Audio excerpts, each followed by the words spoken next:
right, guys? So this is where we left off. Um, let's continue. Let's continue. So I think this one was clear. We don't. You said you didn't have any questions. If you had no questions, then let's move on to the next slide. And this is it. Take a look. All right. We use can, which is less formal. Now take a look at this here, which is incorrect. It says, may you please explain that again? I mean, what happens here? I just explained before that we use may with I, right? And when you want to ask for something, right? But you, like, may I please? In this case, we don't normally use with you. However, stop, right? However, it is, I mean, this is grammatically incorrect. I'm talking about the standard English, the grammar itself, grammatically incorrect. However, I have heard people, native people, and I have also seen that in speaking, you can say something like this. So there is a small possibility that you can use it, but grammatically, it's incorrect, right? Just, you know, just wanted to let you know that. Now, how about here, guys? Again, correct or no? How about, could you wash my car yesterday? Yes or no? Incorrect. Of course, that's incorrect, right? It sounds weird. Could you wash my car yesterday? That sounds strange. Now let's get going. Yeah, this is incorrect. Okay. How about this one? Would you wash my car, please? Correct or not correct? Correct. Correct. Correct. Correct. Correct. All right. Yes, correct. It's good. How about this one? May you please wash my car?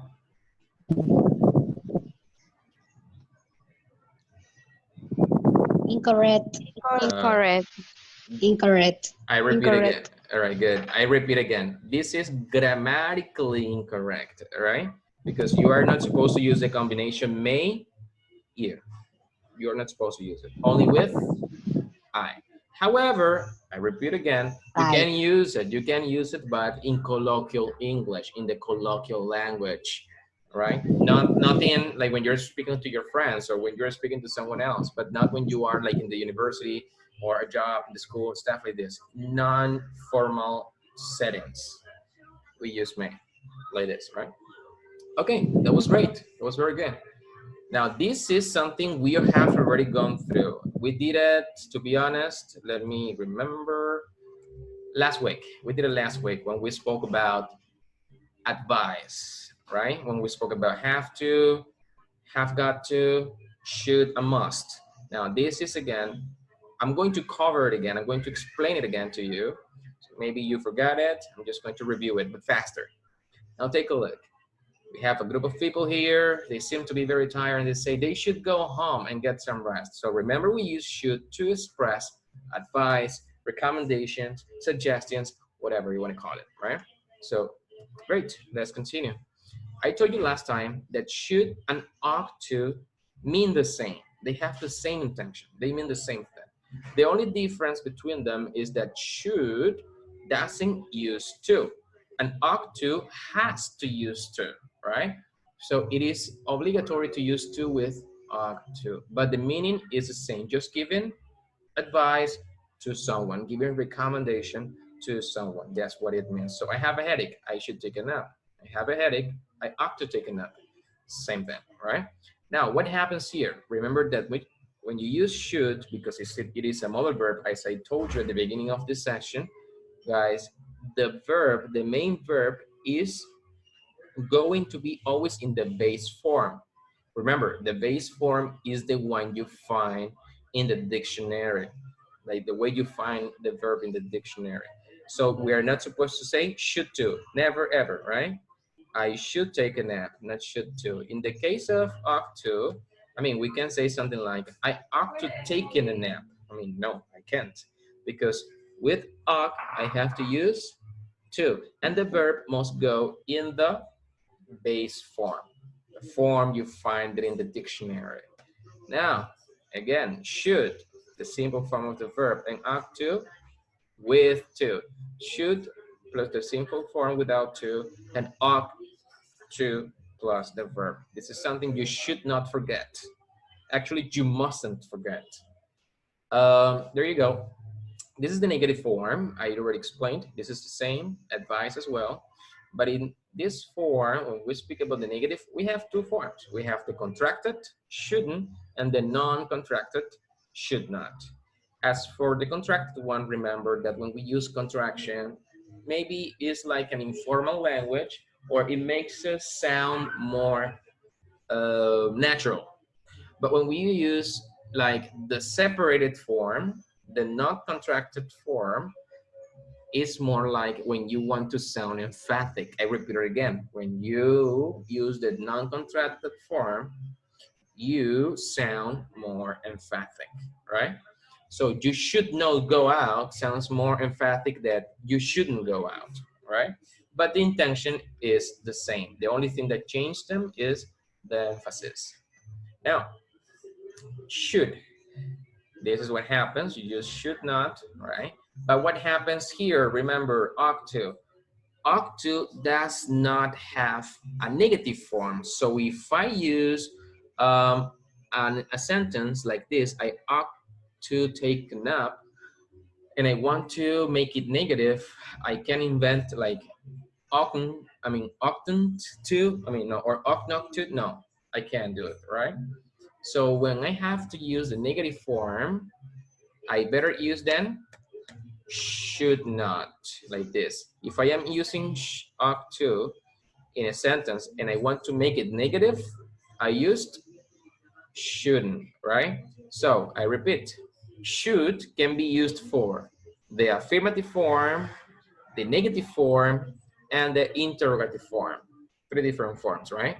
And ought to can only be used in the affirmative form, because you cannot use ought to for the negative or for the interrogative form, right? So don't forget about that, guys. Now take a look at this girl right here. She is raising her hand and she says something like, I don't understand the assignment. What should I do? This is what I'm telling you, questions. When we have questions, well, we use the modal verb, as you know. We change the position between the modal verb and the subject. But with ought to, we don't use it in questions because we only use it in the affirmative sentences, no more. If that's clear, I can continue because yeah, I can continue. I will continue actually. What is that? All right, let's continue. Take a look at the girl again. You should come in to see me. It's the same than saying you ought to come in to see me. The same thing, right? Sorry, the same thing. Now, there is another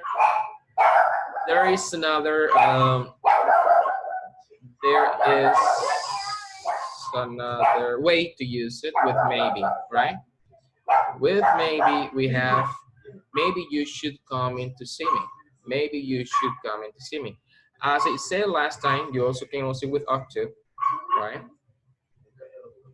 We use maybe just to soften the advice, like para hacer que la recomendación sea más suave. Now, in my point of view, a recommendation is a recommendation. It doesn't matter if it's a hard rude or not rude. At the end, it's just a recommendation, right? So the person you're giving the recommendation to can take it or not take it. Depends on the person. So as you can see right here, it is not necessary to soften it, as I'm saying, to soften the advice. But if you want to use it, it's okay. So maybe it's not very common, I would say. Like the combination maybe ought to and the combination maybe should is not very common, to be honest. It's not very common. But you can use it if you want to soften the advice, all right? Now let's practice a little bit. We did this already, so we're going to skip it because I remember we did it. Here is, you should go to the library. You have to go to the library. Now, let's come right here. Okay, now let's speak about had better. Last time, I didn't explain it to you, but today I'm going to. Take a look. They had better go home and get rest. We use had better to talk about advice as well. I told you already. But the difference of this advice is that this had better is more close to a warning, right? Sorry, it's closer to a warning. Now, can you remember, can you tell me again what a warning is? I forgot it in Spanish. Warning.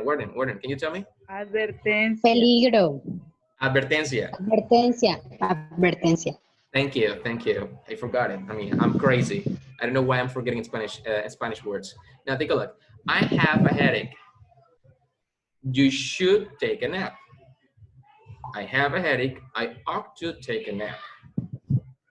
Here, these two, they mean the same. What happens here? The person that you are giving this suggestion to can either take it or not, right? But with had better, there are always bad consequences. So this is what happens. Take a look. The meaning is the same, but better means more a warning. So take a look. We have again the same boy. Let's wait. All right, take a look. We have the same boy one more time. One more time. But take a look at what it says right here. He'd better be careful. His pan is on fire. What happens here? Here, usually is a warning. And if he doesn't pay attention, take a look. Si yo digo nada más, he should be careful, él va a decidir si tiene cuidado o no. Es decir, mi recomendación, él la puede tomar o no, right? Pero cuando yo digo, he'd better, in this case, he'd better be careful, what I mean is that si él no tiene cuidado, algo malo puede pasar. Porque esto es más una warning. Se me olvidó de nuevo, sorry. Una warning, right? This is the warning itself. So, he'd better be careful. His pan is on fire. I'll give you another example so you Ya yo me la vi. Ya aprendí. All right. Sí, ya aprendiste. I'll take a look at here, something you gotta take into account with had better. Hace un momento les había dicho, chicos, que con had better, aquí,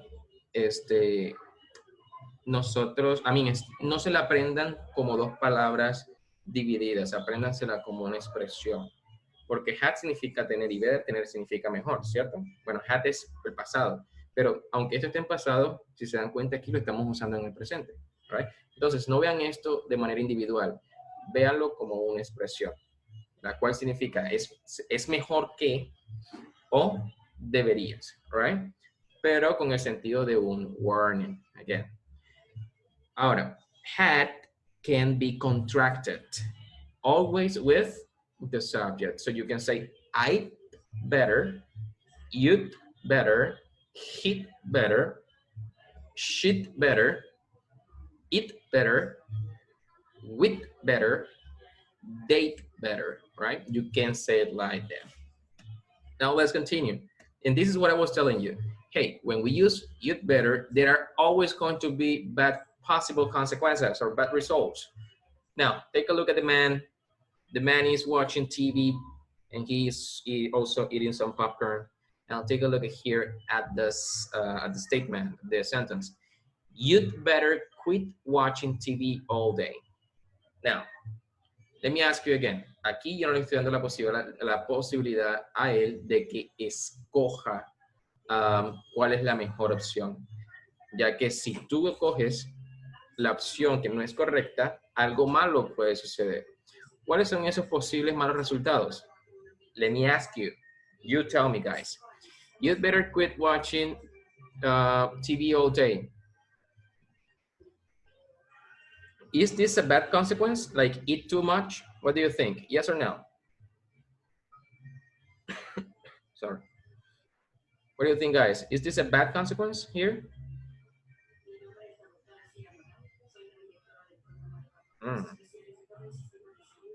Yes. All right, this is a bad consequence. Sorry, this is a bad consequence.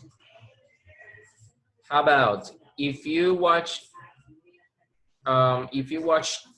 TV all day, would you catch a cold?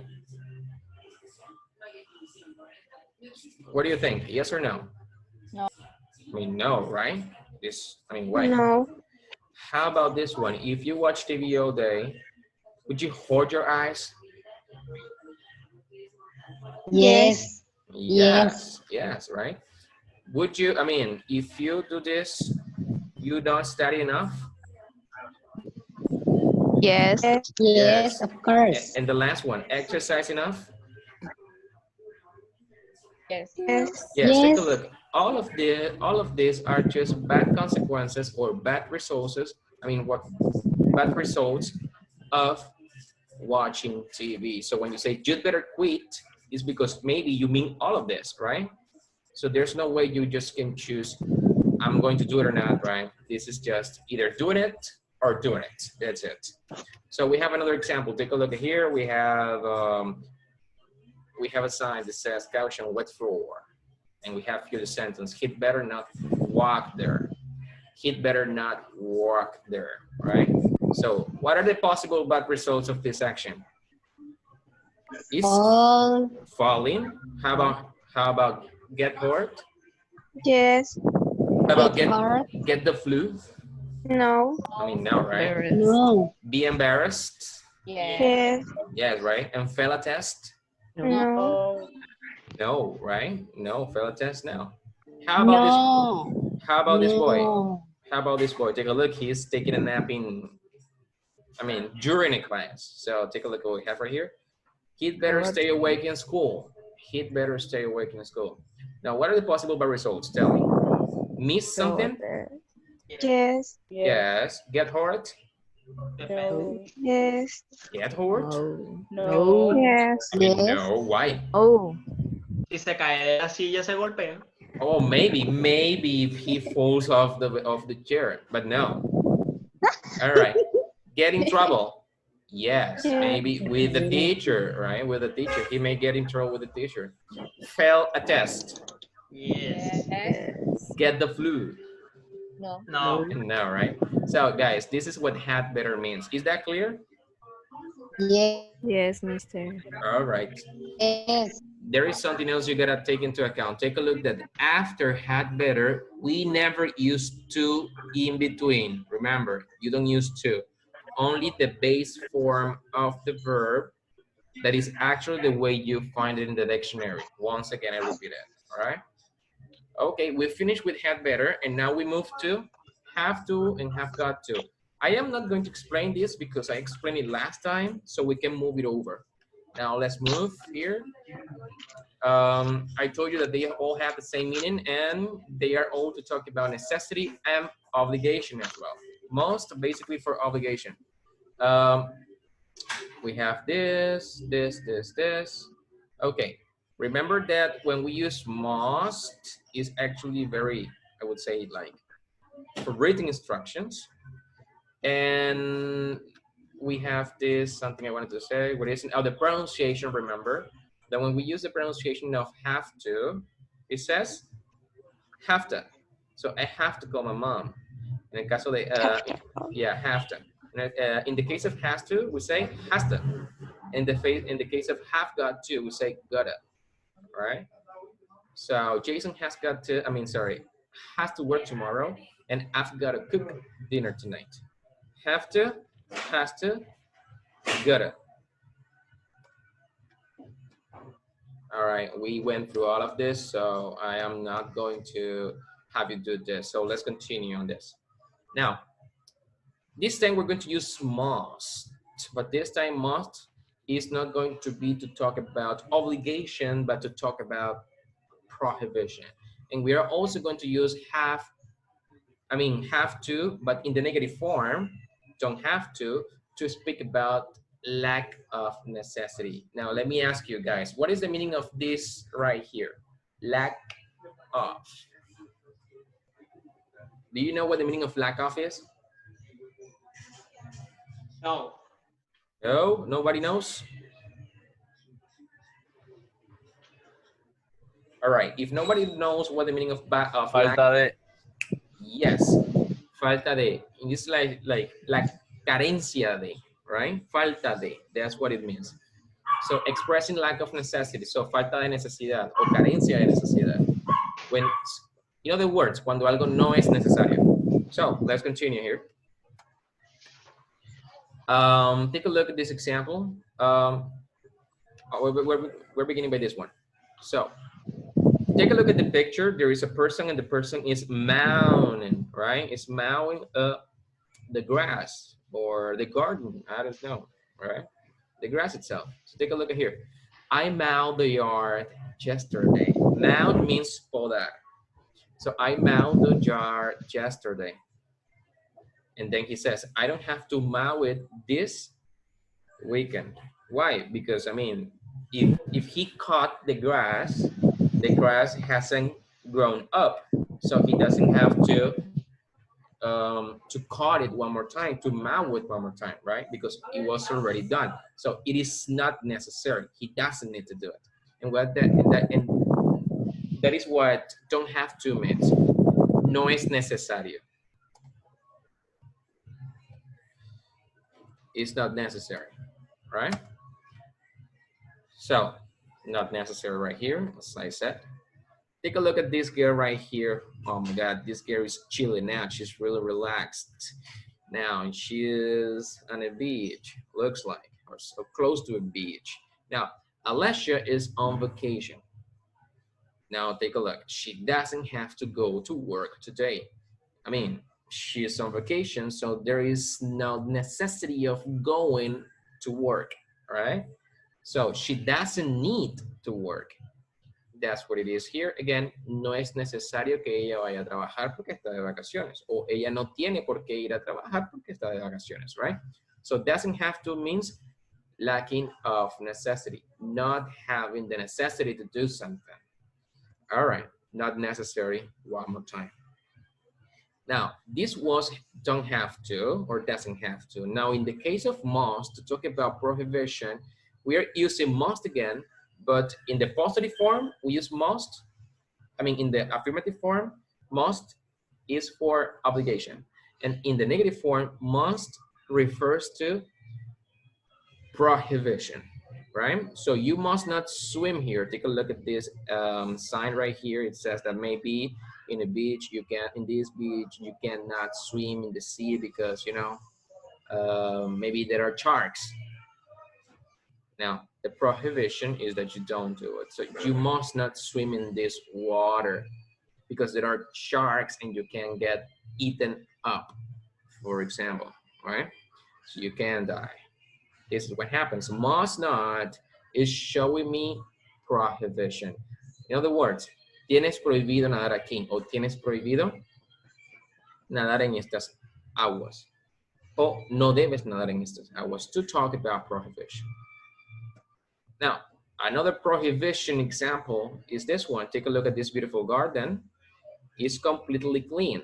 And if you throw garbage or if you throw trash on it, to be honest, you may be fined. Podría ser multado si tira basura, right? So it's prohibited, one more time. You mustn't throw trash in the garden. No debes tirar basura en el jardín. So once again, mustn't right here is showing me that this action, trash, throw trash in the garden is prohibited, all right? Prohibited, one more time. And well, with must, we have contractions, right? We have must not and mustn't. Again, if you want to sound natural, you say mustn't, the contraction. And if you want to be emphatic, if you want to sound emphatic, again, you say the divided version, must not. If this is clear, we can continue. So is this clear? Oh my God, something's wrong with my lungs. All right. Let's practice a little bit. Take a look at the family, right? And they say, we cleaned the house this morning. We? Now, complete the sentence.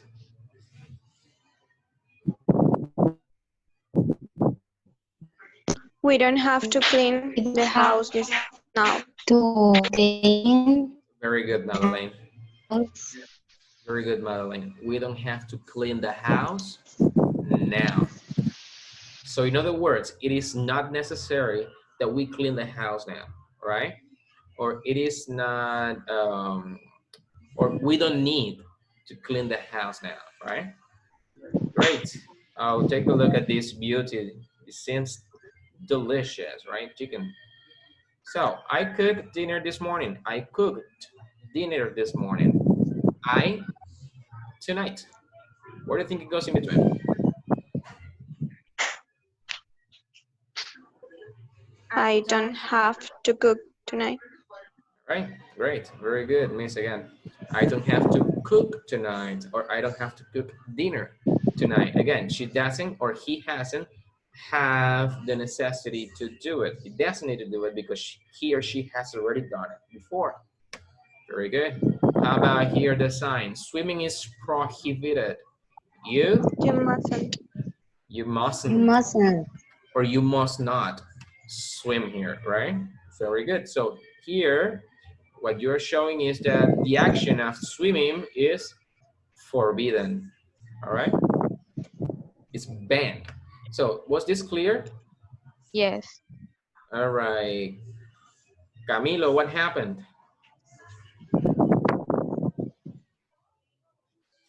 Camilo, do you have a question?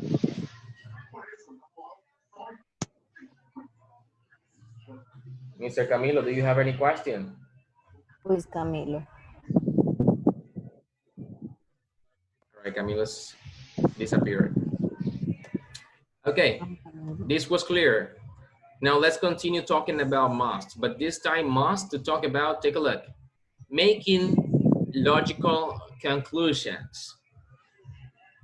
For example, we have here these two old people and they say like, well, Mary and Artie are smiling. This is the first idea.